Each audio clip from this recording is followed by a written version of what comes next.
Hello जी मित्र जनों, आप सभी को मेरा प्यार भरा नमस्कार।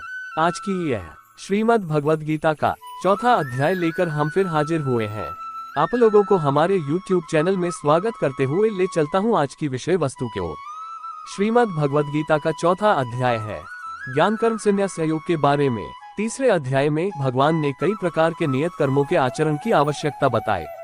फिर भक्ति प्रधान कर्मयोग की विधि से ममता, आसक्ति और कामनाओं का सर्वथा त्याग करके प्रभु प्रीत्यर्थ कर्म करने की आज्ञा दी।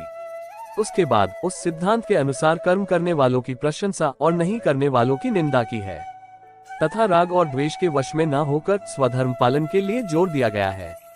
फिर अर्जुन के पूछने पर काम को सर्व अनर्थों का कारण बताया गया है और बुद्धि के द्वारा इंद्रियों और मन को वश करके उसका नाश करने की आज्ञा दी गई है।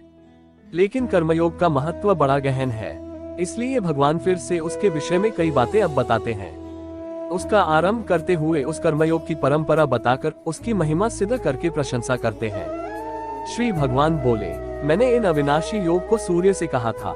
सूर्य ने अपने पुत्र वैवस्वत मनु से कहा और मनु ने अपने पुत्र राजा इक्ष्वाकु से कहा। हे परंतप अर्जुन, इस प्रकार परंपरा से प्राप्त इस योग को राजर्षियों ने जाना, किंतु उसके बाद वह योग बहुत काल से इस पृथ्वी लोक में लुप्तप्राय हो गया। तू मेरा भक्त और प्रिय सखा है, इसलिए यह पुरातन योग आज मैंने तुझे कहा है, क्योंकि यह बड़ा ही उत्तम रहस्य है, अर्थात गुप्त रखने योग्य विषय है। अर्जुन बोले, आपका जन्म तो अर्वाचीन अभी हाल ही का है और सूर्य का जन्म बहुत पुराना है, अर्थात कल्प के आदि में हो चुका था। तब मैं इस बात को कैसे समझूं कि आप ही ने कल्प के आदि में ये योग कहा था। श्री भगवान बोले, हे परंतप अर्जुन, मेरे और तेरे बहुत से जन्म हो चुके हैं, उन सबको तू नहीं जानता, किंतु मैं जानता हूँ। मैं अजन्मा और अविनाशी स्वरूप होते हुए भी तथा समस्त प्राणियों का ईश्वर होते हुए भी अपनी प्रकृति को अधीन करके अपनी योगमाया से प्रकट होता हूँ। हे भारत, जब जब धर्म की हानि और अधर्म की वृद्धि होती है, तब तब ही मैं अपने रूप को रचता हूँ, अर्थात साकार रूप से लोगों के सम्मुख प्रकट होता हूँ। साधु पुरुषों का उद्धार करने के लिए, पाप कर्म करने वालों का विनाश करने के लिए और धर्म की अच्छी तरह से स्थापना करने के लिए मैं युग युग में प्रकट हुआ करता हूँ। हे अर्जुन, मेरे जन्म और कर्म दिव्य अर्थात निर्मल और अलौकिक है। इस प्रकार जो मनुष्य तत्व से जान लेता है, वह शरीर को त्याग कर फिर जन्म को प्राप्त नहीं होता, किंतु मुझे ही प्राप्त होता है। पहले भी जिनके राग, भय और क्रोध सर्वथा नष्ट हो गए थे और जो मुझ में अनन्य प्रेम पूर्वक स्थिर रहते थे, ऐसे मेरे आश्रित रहने वाले बहुत से भक्त उपर्युक्त ज्ञान रूप तप से पवित्र होकर मेरे स्वरूप को प्राप्त हो चुके हैं। हे अर्जुन, जो भक्त मुझे जिस प्रकार भजते हैं, मैं भी उनको उसी प्रकार भजता हूँ, क्योंकि सभी मनुष्य सब प्रकार से मेरे ही मार्ग का अनुसरण करते हैं। इस मनुष्य लोक में कर्मों के फल को चाहने वाले लोग देवताओं का पूजन किया करते हैं, क्योंकि उनको कर्मों से उत्पन्न होने वाली सिद्धि शीघ्र मिल जाती है। ब्राह्मण, क्षत्रिय, वैश्य और शूद्र, इन चार वर्णों का समूह गुण और कर्मों के विभाग पूर्वक मेरे द्वारा रचा गया है। इस प्रकार उस सृष्टि रचनादि कर्म का कर्ता होने पर भी मुझ अविनाशी परमेश्वर को तू वास्तव में अकर्ता ही जान। कर्मों के फल में मेरी स्पृहा नहीं है, इसलिए मुझे कर्म लिप्त नहीं करते। इस प्रकार जो मुझे तत्व से जान लेता है, वह भी कर्मों से नहीं बंधता। पूर्व काल में मुमुक्षुओं ने भी इस प्रकार जानकर ही कर्म किए हैं, इसलिए तू भी पूर्वजों द्वारा सदा से किए जाने वाले कर्मों को ही कर। कर्म क्या है और अकर्म क्या है, इस प्रकार इसका निर्णय करने में बुद्धिमान पुरुष भी मोहित हो जाते हैं। इसलिए वह कर्म तत्व मैं तुझे भली भांति समझाकर कहूँगा, जिसे जानकर तू अशुभ से अर्थात कर्म बंधन से मुक्त हो जाएगा। कर्म का स्वरूप भी जानना चाहिए और अकर्म का स्वरूप भी जानना चाहिए तथा विकर्म का स्वरूप भी जानना चाहिए, क्योंकि कर्म की गति गहन है। जो मनुष्य कर्म में अकर्म देखता और जो अकर्म में कर्म देखता है, वह मनुष्य ही बुद्धिमान है और वह योगी समस्त कर्मों को करने वाला है। जिसके संपूर्ण शास्त्र सम्मत कर्म बिना कामना और संकल्प के होते हैं तथा जिसके समस्त कर्म ज्ञान रूप अग्नि के द्वारा भस्म हो गए हैं, उस महापुरुष को ज्ञानी जन भी पंडित कहते हैं। जो पुरुष समस्त कर्मों में और उनके फल में आसक्ति का सर्वथा त्याग करके संसार के आश्रय से रहित हो गया है और परमात्मा में नित्य तृप्त है, वह कर्मों में भली भांति बरतता हुआ भी वास्तव में कुछ भी नहीं करता। जिसका अंतकरण और इंद्रियों के सहित शरीर जीता हुआ है और जिसने समस्त भोगों की सामग्री का परित्याग कर दिया है, ऐसा आशारहित पुरुष केवल शरीर संबंधी कर्म करता हुआ भी पापों को नहीं प्राप्त होता। जो बिना इच्छा के अपने आप प्राप्त हुए पदार्थ में सदा संतुष्ट रहता है, जिसमें ईर्ष्या का सर्वथा अभाव हो गया है, जो हर्ष शोक आदि द्वंद्वों में सर्वथा अतीत हो गया है, ऐसा सिद्धि और असिद्धि में सम रहने वाला कर्मयोगी कर्म करता हुआ भी उनसे नहीं बढ़ता, जिसकी आसक्ति सर्वथा नष्ट हो गई है, जो देहाभिमान और ममता रहित हो गया है, जिसका चित्त निरंतर परमात्मा के ज्ञान में स्थित रहता है।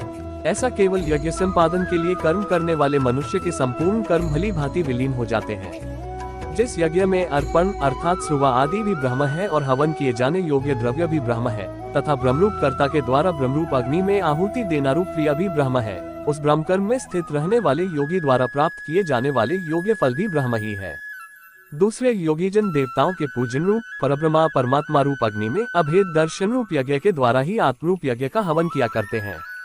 अन्य योगीजन श्रोत्र आदि समस्त इंद्रियों को संयम रूप अग्नियों में हवन किया करते हैं और दूसरे लोग शब्दादि समस्त विषयों को इंद्रिय रूप अग्नियों में हवन किया करते हैं। दूसरे योगीजन इंद्रियों की संपूर्ण क्रियाओं को और प्राण की समस्त क्रियाओं को ज्ञान से प्रकाशित आत्मसंयम योग रूप अग्नि में हवन किया करते हैं। कई पुरुष द्रव्य संबंधी यज्ञ करने वाले हैं, कितने ही तपस्यारूप यज्ञ करने वाले हैं तथा दूसरे कितने ही योग रूप यज्ञ करने वाले हैं, कितने ही अहिंसादि तीक्ष्ण व्रतों से युक्त यत्नशील पुरुष स्वाध्याय रूप ज्ञान यज्ञ करने वाले हैं। दूसरे कितने ही योगीजन अपानवायु में प्राणवायु को हवन करते हैं, वैसे ही अन्य योगीजन प्राणवायु में अपानवायु को हवन करते हैं तथा अन्य कितने ही नियमित आहार करने वालों प्राणायाम परायण पुरुष प्राण और अपान की गति को रोककर प्राणों को प्राणों में ही हवन किया करते हैं। ये सभी साधक यज्ञों द्वारा पापों का नाश कर देने वाले और यज्ञों को जानने वाले हैं। हे कुरुश्रेष्ठ अर्जुन, यज्ञ से बचे हुए अमृत रूप अन्न का भोजन करने वाले योगीजन सनातन परब्रह्म परमात्मा को प्राप्त होते हैं और यज्ञ न करने वाले पुरुष के लिए तो यह मनुष्य लोक भी सुखदायक नहीं है, फिर परलोक कैसे सुखदायक हो सकता है। इसी प्रकार और भी बहुत तरह के यज्ञ वेद की वाणी में विस्तार से कहे गए हैं। उन सबको तू मन इंद्रिय और शरीर की क्रिया द्वारा संपन्न होने वाला जान। इस प्रकार तत्व से जानकर उनके अनुष्ठान द्वारा तू कर्म बंधन से सर्वथा मुक्त हो जाएगा। हे परंतप अर्जुन, द्रव्यमय यज्ञ की अपेक्षा ज्ञान यज्ञ अत्यंत श्रेष्ठ है तथा यावन मात्र संपूर्ण कर्म ज्ञान में समाप्त हो जाते हैं। उस ज्ञान को तू तत्वदर्शी ज्ञानियों के पास जाकर समझ। उनको भली भांति दंडवत प्रणाम करने से, उनकी सेवा करने से और कपट छोड़कर सरलता पूर्वक प्रश्न करने से वे परमात्म तत्व को भली भांति जानने वाले ज्ञानी महात्मा तुझे उस तत्व ज्ञान का उपदेश करेंगे, जिसको जानकर फिर तू इस प्रकार मोह को प्राप्त नहीं होगा। तथा हे अर्जुन, जिस ज्ञान के द्वारा तू संपूर्ण भूतों को निशेष भाव से पहले अपने में और पीछे मुझे सच्चिदानंद परमात्मा में देखेगा, यदि तू अन्य सब पापियों से भी अधिक पाप करने वाला है तो भी तू ज्ञान रूप नौक द्वारा निसंदेह संपूर्ण पाप समुद्र से भली भांति तर जाएगा। क्योंकि हे अर्जुन, जैसे प्रज्वलित अग्नि ईंधनों को भस्म में कर देती है, वैसे ही ज्ञान रूप अग्नि संपूर्ण कर्मों को भस्म में कर देती है। इस संसार में ज्ञान के समान पवित्र करने वाला निसंदेह कुछ भी नहीं है। उस ज्ञान को कितने ही काल से कर्मयोग के द्वारा शुद्धांतकरण हुआ मनुष्य अपने आप ही आत्मा में पा लेता है। जितेंद्रिय साधन परायण और श्रद्धावान मनुष्य ज्ञान को प्राप्त होता है तथा ज्ञान को प्राप्त होकर वह बिना विलंब के तत्काल ही भगवत प्राप्ति रूप परम शांति को प्राप्त हो जाता है। विवेकहीन और श्रद्धारहित संशय युक्त मनुष्य परमार्थ से अवश्य भ्रष्ट हो जाता है। ऐसे संशययुक्त मनुष्य के लिए न ये लोक है, न परलोक है और न सुख ही है। हे धनंजय, जिसने कर्मयोग की विधि से समस्त कर्मों को परमात्मा में अर्पण कर दिया है और जिसने विवेक द्वारा समस्त संशयों का नाश कर दिया है, ऐसे वश में किए हुए अंतकरण वाले पुरुष को कर्म नहीं बांधते। इसलिए हे भरतवंशी अर्जुन, तू हृदय में स्थित इस अज्ञानजनित अपने संशय का विवेक ज्ञान रूप तलवार द्वारा छेदन करके समत्वरूप कर्मयोग में स्थित हो जा और युद्ध के लिए खड़ा हो जा। इस प्रकार उपनिषद, ब्रह्मविद्या तथा योग शास्त्र रूप श्रीमद् भगवद गीता के श्री कृष्ण अर्जुन संवाद में ज्ञान कर्म संन्यास योग नामक चतुर्थ अध्याय संपूर्ण हुआ। तो मित्र जनों, आप सबको आज ये श्रीमद् भगवद गीता का ज्ञान कर्म संन्यास योग का अध्याय कैसा लगा, नीचे कमेंट बॉक्स में कमेंट करके जरूर बताइएगा। तो हम फिर मिलेंगे अगले एपिसोड में 5वां अध्याय लेकर। तब तक आप सब हमारे वीडियो देखते रहिएगा और लाइक शेयर के साथ साथ चैनल को सब्सक्राइब करके हमारी हौसले बढ़ाने में भरपूर सहायता कीजिएगा। तो मित्रों, अब मुझे अनुमति दीजिए।